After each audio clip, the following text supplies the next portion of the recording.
I helped build this company from nothing, and they tossed me out like a used napkin. My name is Davin Foster. I'm 47 years old. I live in Brookline, Massachusetts. And until 9:03 a.m. on a random Tuesday, I was the Chief Operations Officer of Meridian Health Systems. That morning, I got a calendar invite marked Leadership Alignment, Urgent. No agenda, just a time, a room, and my name. I walked into the boardroom thinking maybe we were about to roll out a new org structure. Maybe Warren had finally greenlit the Cedarbrook deal. I wasn't nervous. Why would I be? I'd spent 15 years at Meridian, helped hire most of the people now sitting in that room. But something was off. The second I stepped in, everyone was already seated, silent, not a single handshake. Thomas barely looked up from his notepad. Craig, who I'd coached through his first acquisition, suddenly found the ceiling very interesting. Even Marcia wouldn't meet my eyes. And she'd hugged me when her dog died. Then I saw Warren Blackwood, CEO, leaning back like a man about to deliver bad news he'd already practiced in the mirror. "Davin," he said, folding his hands neatly on the table. "Thank you for coming. I'll be brief. Your services are no longer required." That was it, just like that. I froze. I think I actually forgot how to breathe for a second. My heart was pounding, but everything else, my hands, my feet, felt numb, like someone had knocked the wind out of me. "Excuse me?" I said. Warren didn't flinch. "We've made a leadership transition, effective immediately. Qley will be stepping into your role." At first I thought I'd misheard. Qley? His son-in-law? Qley, the same Qley who joined us 7 months ago from some mid-tier tech startup where he was, VP of Process Innovation? I actually laughed. Qley doesn't even know how the back-end ops engine works. Warren didn't blink. He'll be supported by a robust team. That was when I knew it wasn't a mistake. This wasn't a misunderstanding. This was a coup. "You're replacing me with your daughter's husband," I said slowly.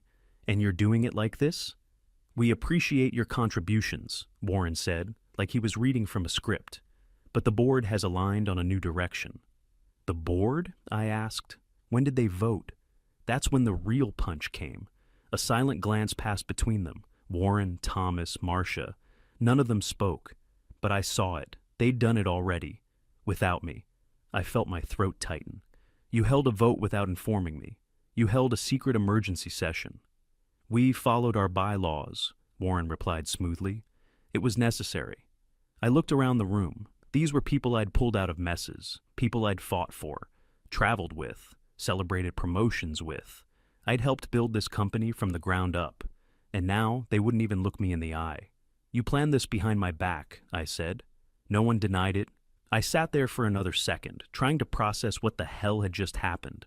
I thought about the hours I'd put in, the weekends I'd missed, the birthday parties, the Christmas mornings where I was on conference calls from the airport, and all I could think was, I didn't even get a warning, not a heads up, not a conversation, just a meeting invite and a knife in the back. I stood up, slowly. My chair scraped the floor behind me, loud and ugly. "I see," I said.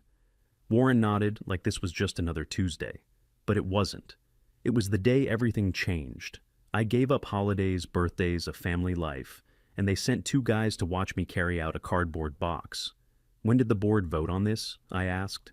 I already knew the answer, but I wanted to see who would lie to my face. Nobody rushed to speak. Not Warren, not Craig, not Marcia. Then I looked at Thomas, our CFO. We'd shared goddamn hotel rooms in our startup days. He stared down at the table like it owed him something, studying his Mont Blanc pen like it might offer moral guidance. That was my answer. Warren slid an envelope across the table. "This is a generous package," he said. "We're not monsters." I didn't touch it. My eyes stayed on him. "I signed our first 5 major clients," I said, "before we even had a CRM or a billing system. Remember that?" Warren gave a small, insincere smile. "You've been instrumental." "Instrumental," I repeated. "You mean like when I flew to Chicago with a 101-degree fever to save that $6 million deal Qley couldn't even pronounce? You remember that too?" Warren shifted in his seat. "We're not here to rehash the past." Of course not. The past didn't serve him anymore. I stood up. Not fast, not angry, just done. "You know what I remember?" I said, letting my voice rise a little. I remember sleeping in a hospital chair after a client's data breach. I remember driving 4 hours on Christmas morning to fix a server rollback because our vendor flaked.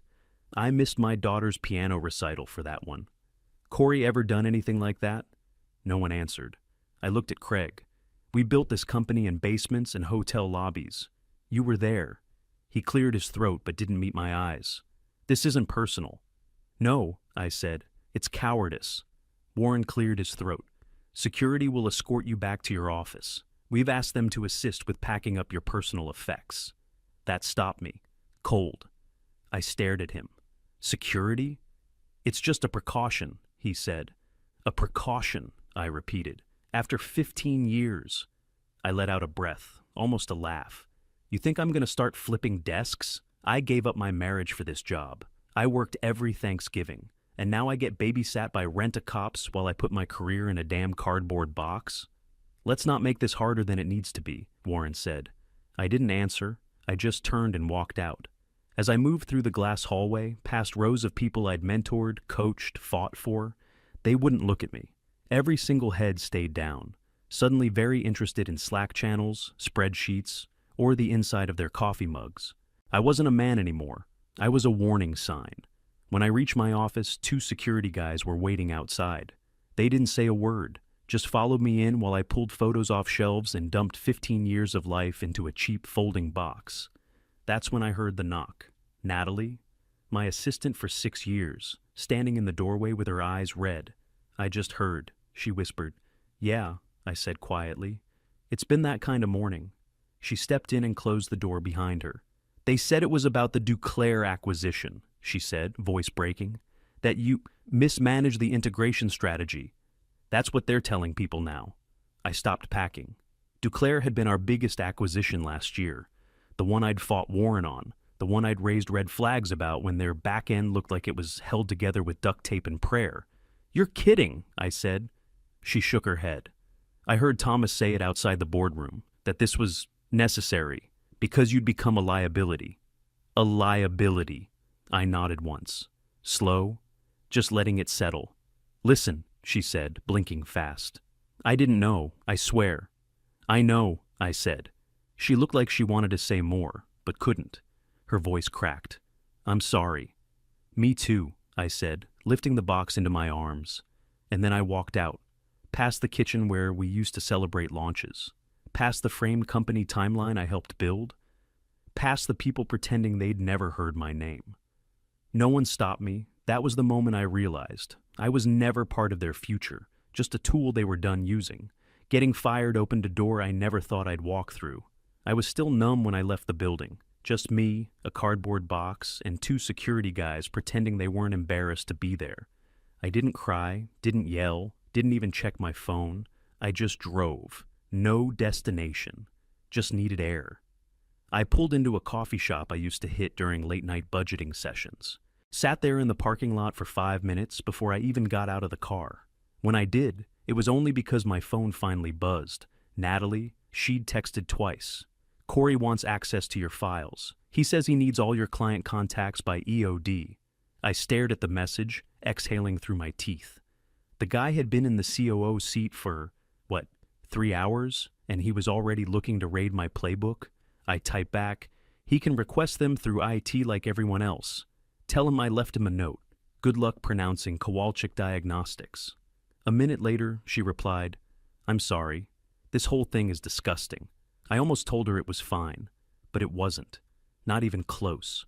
I stepped inside and ordered a coffee I didn't want, then sat at a corner table and just stared at the window for a while. People walked by, normal people. People who didn't know that their legacy had just been yanked out from under them. And then, at 2:41 p.m., my phone rang. Unknown number, Boston area code. Hello?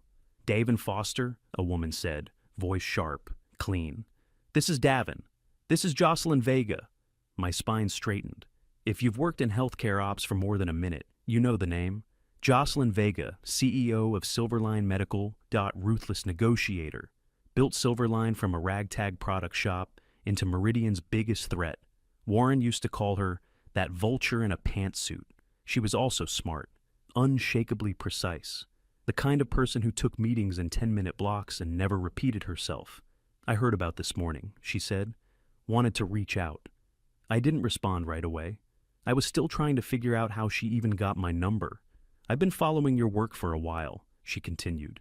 Knew this day might come, didn't expect it this soon. I blinked. I appreciate the call. I'd like to meet, she said. Today, if possible. 4 o'clock, Hotel Redmont, lounge upstairs. Just like that. Not a request, a directive. I hesitated. Every instinct in me screamed to say no. I was still spinning, still licking my wounds, still trying to make sense of how the people I'd worked with for 15 years could push me out like I was an old briefcase. But then, another part of me, the quieter, angrier part, spoke up. You're not tied to Meridian anymore. I checked the time. 07 p.m. I'll be there, I said. Good, Jocelyn replied. Come alone. She hung up before I could say another word. I sat there staring at my screen, heart beating faster than it had all day. The job was gone, my title stripped, my calendar cleared, but the phone still rang, and the competition was calling. I wasn't fired for screwing up. I was fired for being the only one willing to say the deal. Stank. The Redmont Hotel was one of those old money places with deep wood paneling and real silver in the sugar bowls. The kind of place Warren would call a little much. I'd never been inside. Meridian always went for sleek and modern, flash over substance. Jocelyn Vega was already seated when I walked into the upstairs lounge at 3:58.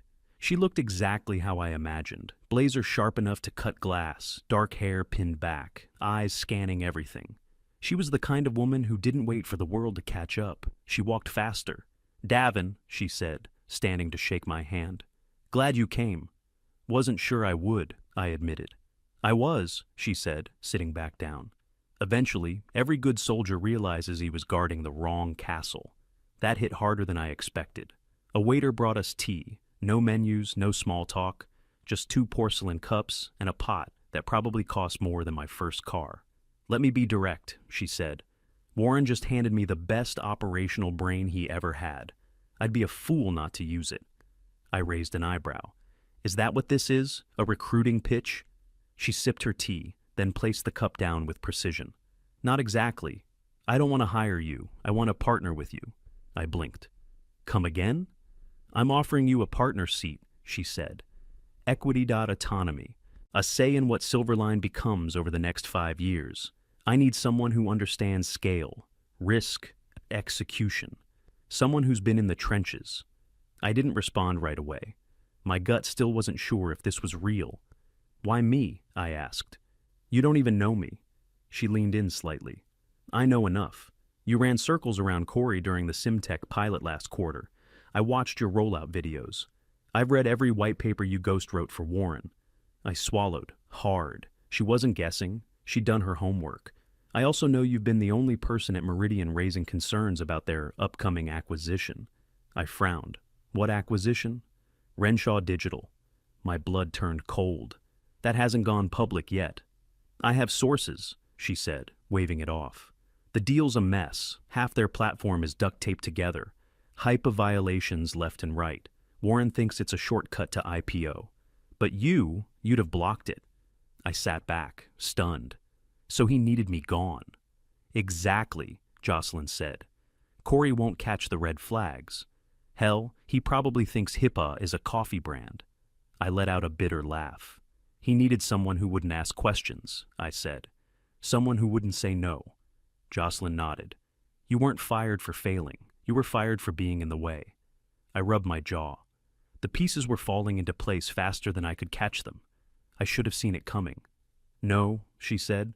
You shouldn't have. Loyalty blinds people like you. That stung more than I wanted to admit. You sure I'm even allowed to take this offer? I asked. I'm still under non-compete. She smiled for the first time. I've already read your contract, she said, 3 times. Your non-compete doesn't block you from consulting, doesn't stop you from building internal platforms. It just limits direct solicitation for 12 months.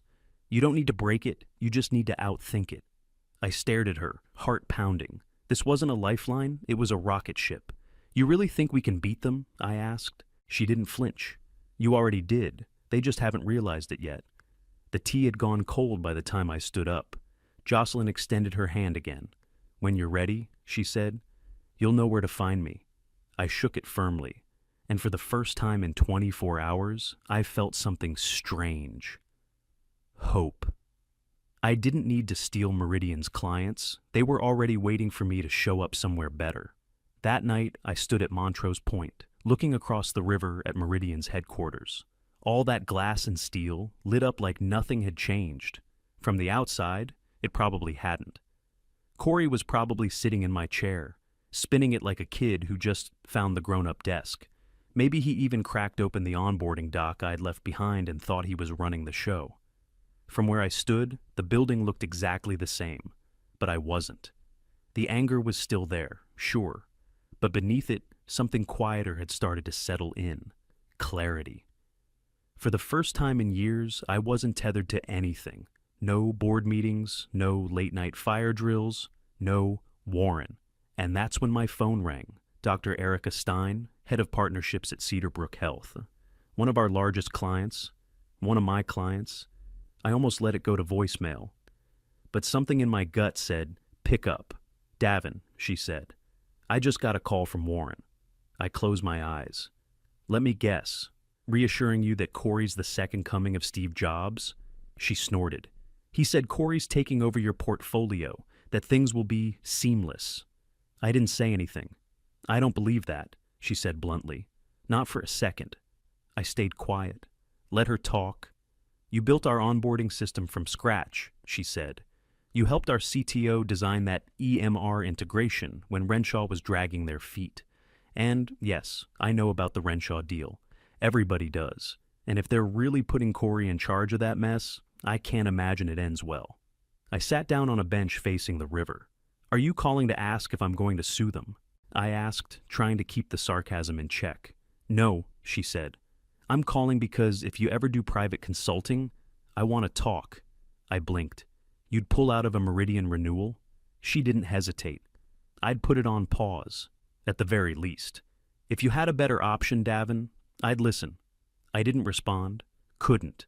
I just looked back at the Meridian building, all lit up like it still meant something. But it didn't, not really, because it wasn't the platform they trusted. It wasn't the brand, it wasn't the leadership. It was me. That hit me harder than anything had all week. I didn't need Meridian's blessing to build something great. I was the thing they had been banking on for 15 years, and they didn't even know it. I ended the call with Erica after promising I'd circle back soon. Then, at 6:43 the next morning, I sent a text to Jocelyn. "I'm in," she replied 30 seconds later. "Welcome aboard, let's make some noise." The funny part? I didn't even feel like I was betraying anyone. Meridian had already shown me the door. All I did was walk through it, and apparently half their clients were waiting on the other side. My first consulting project? Helping Cedarbrook renegotiate a contract I'd written the original playbook for. It wasn't revenge. It was redemption. I didn't need to pull Meridian down. I just stopped holding them up. Jocelyn didn't waste time. The Monday after I said yes, I was walking through the doors of Silverline's Cambridge branch. 5th floor, corner office, direct view of the Charles River. And right across the water, in plain sight, was the Meridian building. I couldn't have drawn it better if I tried. "This is symbolic, right?" I asked the receptionist as she handed me my badge. She smiled like she knew exactly what I meant. The office was different from Meridian's. Less Polish, more purpose. Engineers talked in clusters. No flashy art or branded buzzwords on the walls. Just ideas being built in real time. Jocelyn gave me full rein. She didn't ask for daily reports or progress decks. She just said, "Show me something better than what they let you build." So I did. First, I called 3 analysts I knew were already on the edge at Meridian, James, Rita, and Alejandra. Each one had pulled me aside in the last year, saying the same thing. This place doesn't listen. The moment I told them what I was working on, they didn't hesitate. They were ready. Officially, they gave 2 weeks' notice. Unofficially, they started working on prototypes with me that same weekend. We rebuilt the client service model I'd been pitching to Warren for the last 5 years. The one he always said was too ambitious. A fully modular, compliance-first operations engine that flexed by hospital size and budget. We didn't have red tape. We had ideas, and now we had freedom. And it clicked.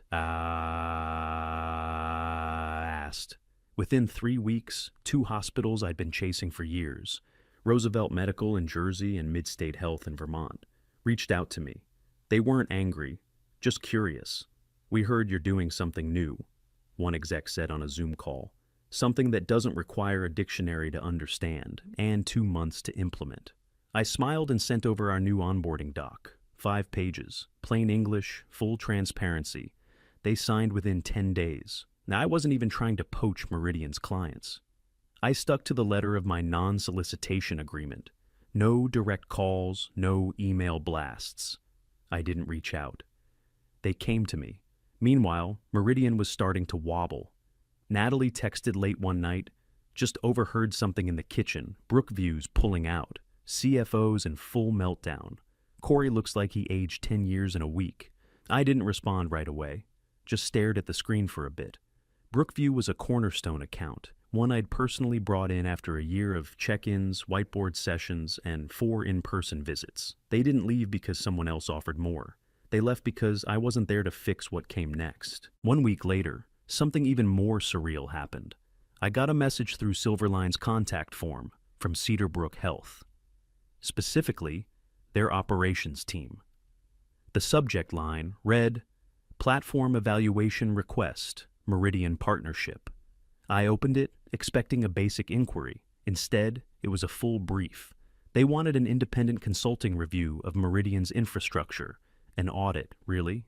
They wanted to know whether to renew the multi-year platform deal Warren had signed them into, the same deal I had designed before getting pushed out. I sat there, rereading it 3 times. It wasn't just about trust anymore. They were ready to walk. That night, I stayed late in my office. Lights off, blinds up, city blinking all around me. Across the river, Meridian's logo still glowed, still looked like it always had. But it wasn't the same. Not without me. I wasn't throwing punches. I wasn't out for revenge. I was just building the thing I'd always believed in. And apparently, that was enough to make everything start shifting. Not because I forced it, but because when I stopped holding them up, they collapsed on their own. Warren wasn't just regretting the decision. He was begging for help. I was still at the office typing out final notes on Cedarbrook's infrastructure report when my phone rang. Late. Unknown number. For a second, I thought about ignoring it, but curiosity got the better of me. "Hello?" There was a pause. Then a voice I knew better than my own calendar. "Davin?" "Warren." I leaned back in my chair, eyes fixed on the glowing Meridian logo across the river. Bit late for a check-in, isn't it? He cleared his throat. Tried for his usual calm, but it cracked around the edges. The board might have acted too quickly. I didn't say anything. "I've been speaking with some of our partners," he continued, like this was a normal business call. "There's been some fallout, unexpected concerns about continuity, leadership gaps." "You don't say." Another pause. "I wanted to see if you'd consider coming back," he said, "in an advisory capacity. Help steady the ship." I almost laughed. Not because it was funny, but because it was so incredibly Warren. Dress up a white flag like a formal invitation. "And would this role," I asked, "come with Corey reporting to me?" That hit. I could practically hear him blink. He's still involved, but we're reviewing." "So no." Silence. "I'm prepared to match any offer," he said finally. "Silverline, whoever. Whatever they're paying, we'll match it or beat it. It would have been flattering if it weren't pathetic." I kept my voice level. "It was never about the money, Warren. It was about respect. And you lost that the second you slid that envelope across the table like I was some vendor who missed a deadline. I did what I thought was best." "No," I cut in. "You did what was easiest. You removed the one person who would have told you Renshaw was radioactive. And now, guess what? It's leaking." He started to say something, but I ended the call. I didn't slam the phone down, didn't cuss or rant. I just sat there, watching his company's building blink in the dark like it still had something to say. 5 minutes later, my inbox pinged. Subject, private from Thomas McBride. Our old CFO, the same guy who couldn't meet my eyes the morning I got canned. "Davin, I know I don't have the right to ask for anything, but you deserve to know the truth. I've attached the board minutes from the session held the night before your termination. You weren't even invited. They already had Qley's appointment written into the proposal. For what it's worth, I didn't vote in favor. I should have said something then. I'm saying it now. There it was. Black and white. The full transcript. Warren calling the session. Qley's name on the short list. My objections mentioned, mocked even. One board member called me a process relic. I read it once, then again, and then I smiled. It wasn't just regret anymore. Now it was proof. They didn't lose because I sabotaged them. They lost because I stopped protecting them. The Cedarbrook contract came through at 10:12 on a Thursday morning. I remember the time because I was on a call with one of our analysts, sketching out a rollout plan for Midstate Health, when my phone lit up with a message from Erica. We're in, 5-year deal, total value, $255 million first payment processes, Monday. I stared at the screen, then stood up and walked to the window. Across the river, Meridian's building looked the same, still tall, still smug, still pretending like nothing was collapsing from the inside out. But they'd just lost a $51 million a year contract. And for the first time in my life, I didn't feel the urge to fix it. Jocelyn walked into my office 2 minutes later. Got the news, she said, holding up her phone. Pop the champagne or order more ammo. I smiled. Why not both? We went to dinner that night. Nothing flashy, just a steakhouse near Harvard Square where no one cared about last names or company titles. We sat in a quiet booth and toasted to corrections of injustice. You know, she said, topping off our glasses, when I offered you that partner seat, I knew you'd be good. But this is clinical. I shrugged. Turns out when you stop fighting upstream, you move faster. Over the next week, it snowballed. First came 2 hospital networks I'd worked with during my final years at Meridian, Red Oak and Gilmore Health Systems. Both reached out, unprompted. We heard about the new platform, one rep said. We've been meaning to rethink our contract situation. What they meant was, we trusted you, and now we don't trust Meridian. By then, the fallout from the Cedarbrook switch was already public. Industry blogs picked it up. Finance wires noticed the stock drop, 18% in 48 hours. Then came whispers of compliance problems at Renshaw. Then full-on reporting. By Monday, HIPAA Watch ran an article titled, Meridian's acquisition, Gamble may have just imploded. The best part? The report quoted a former executive who warned about the risks months earlier. They didn't name me, but I didn't have to read between the lines. The HIPAA violations were bad. Real bad. Renshaw had stored patient metadata on overseas servers, some anonymized, some not.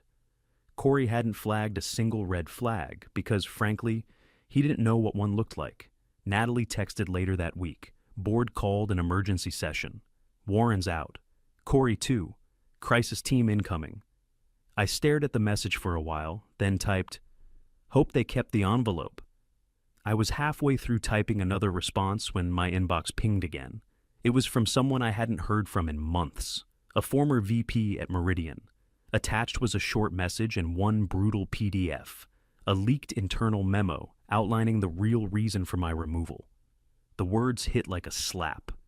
Primary risk identified. Fosters likely resistance to Renshaw integration due to overemphasis on compliance. There it was. They hadn't fired me for underperformance. They fired me because I would have stopped them from making the exact mistake that was now blowing up in their face. I forwarded the file to Jocelyn without comment. She replied 5 minutes later, this is the cherry on the sundae. Let it leak. Let them eat it. I didn't have to say yes. She knew I wouldn't stop it. Within 24 hours, industry insiders were passing around the PDF like it was the Zapruder film.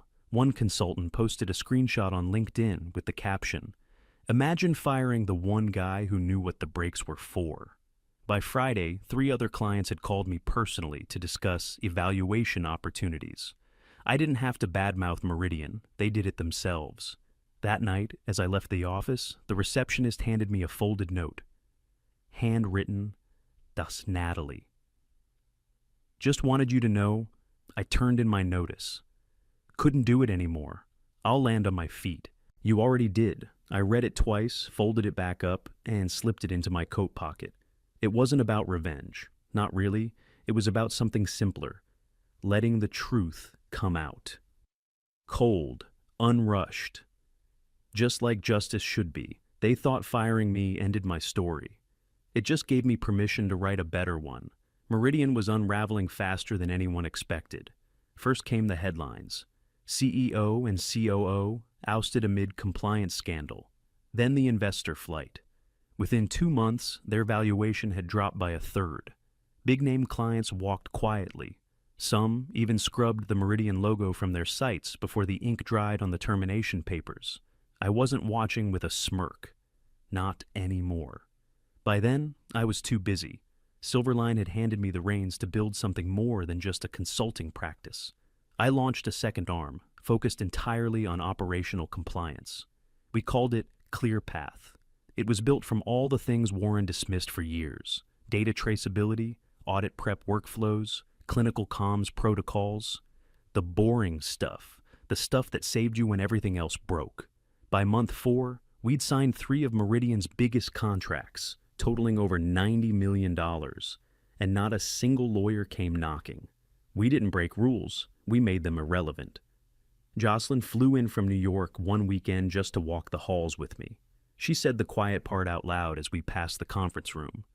This isn't a rebound, this is a regime change. I didn't argue.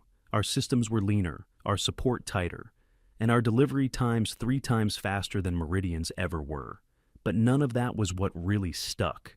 It was the name. One day, I walked into a meeting with a potential hospital client, big private network down in Connecticut. They'd been evaluating several vendors. When I introduced myself, their CIO raised an eyebrow. "You're David Foster," he said.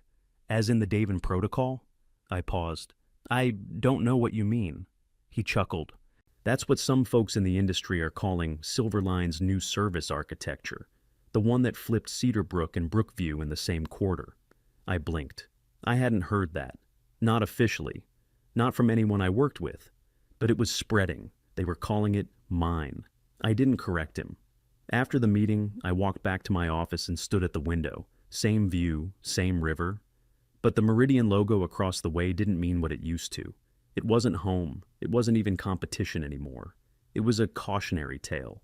I stayed there a while, thinking about everything that had happened, about the boardroom on that Tuesday morning, about the cardboard box, about Corey trying to act like a leader because someone handed him a title he never earned. They'd thought I was just a cog, a legacy piece to be swapped out. But the legacy wasn't the building. It was me.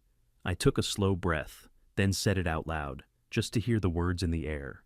"Goodbye, Warren. You were never the legacy." That night, I walked out of the office a little later than usual. Cambridge was quiet. No wind, just that strange kind of calm that only comes when the storm's over and you're still standing. Silverline wasn't just my new home, it was the future. And the industry, they weren't looking at Meridian anymore. They were looking at me.